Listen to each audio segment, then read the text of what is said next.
That's so good. All right, what have we got?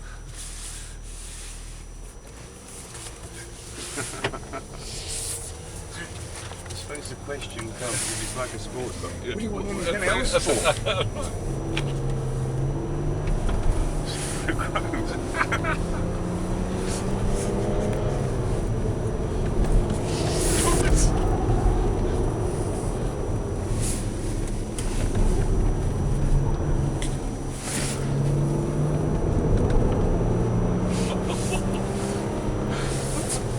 It's like a little sports car, the man said.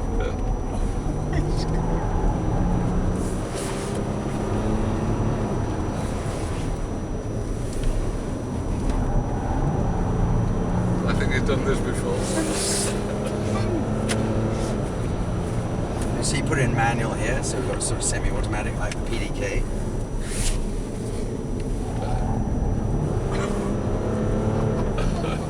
And his diesel was. I can't believe that.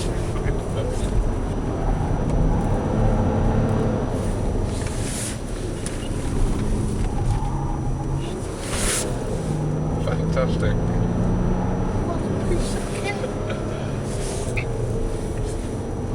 I was hanging my nose over a diesel one, but I don't think it's after this. I've been having a hard time in my 911 doing this. Now, we'll pop in here and we'll go for the ice. Fantastic. Have you've been round at all, have you? So you know what you're doing. We've right? been round the... Which one? I In haven't any been of around any of this yet. Okay, this is what you're going to be going around.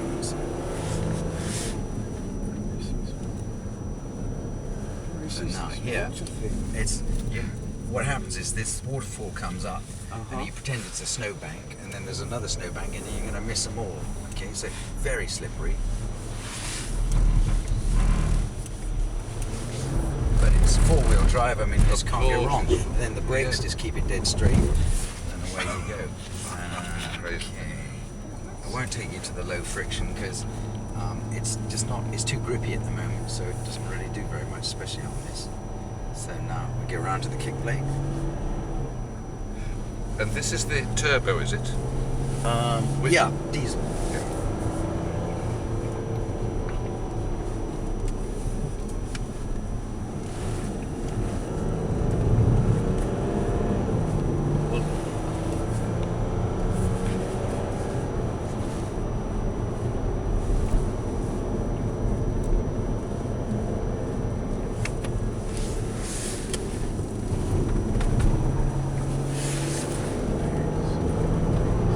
Imagine what Lewis Hamilton and the lot will get with their neck, can't you? Because you actually feel the G-force on them. I was a Grand Prix driver in the James Hunt era. I wondered that. Yeah. And now this one's fun.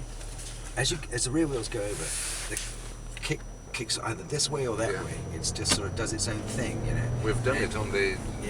and you've got to try to catch it. Oh, wow. Etc. Etc. Isn't that fun? And then Yes. full on the brakes, and it just keeps it dead straight. Quite remarkable. Now tell us about your history then. Where did you drive and when? Well, I started my Formula 5000 was my big thing. I can't hear very well, hold on. Formula 5000 was my Right, thing to begin with. Sort of cheap man's Formula 1, waiting to get into the Grand Prix. And I got into the donkeys, you know, because they're so bad, the ones at the back of the grid.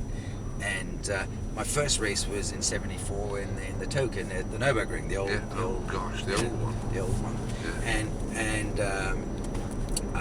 which is brilliant. And then I did Austria, and then, but the car was a real donkey. It had porous front wheels. The tyres kept going down on the front. And in the German Grand Prix, I had 3 laps after practice. Right front went down, and then on the warm-up lap, the right front went down again, full fuel, and so by the time I got back to the pits, there was no tyre left or front wing, and so I started the race without a front wing because they didn't have a spare one because it was a prototype, and they said, worry in, we'll put a little more front wing on, it'll take a little off the rear, and good luck, you know. And what machine was this? That was the Token. Right, which I took Tom it. Price had tried. Everyone had tried it. Finally, they ran out of talent, so they asked me to have a go since they were scraping the bottom of the barrel, you know. And I qualified at both there and Austria. And Surtees then offered me the works drive in the Surtees, Right. and which I declined because somebody else had come up with something. And so then I was taken on by BRM, and I was the last driver to drive for BRM before they retired, which left me the whole of '76 with nothing, you know. So I'm trying to get a drive, and then I finally get a drive in mid '77 with the Hesketh as I do, yeah, remember the third Hesketh, driver. yeah, sure. Keegan and Rebecca in it, and but it was hopeless. Only one mechanic looking after me. They didn't have tire temperature gauges, and anyway, we went testing, and the front wing collapsed just passing the pits, and with the nose section with the wings, and it was dragging the nose, pushing the nose along, and the mechanics thought it was on fire, sparks coming.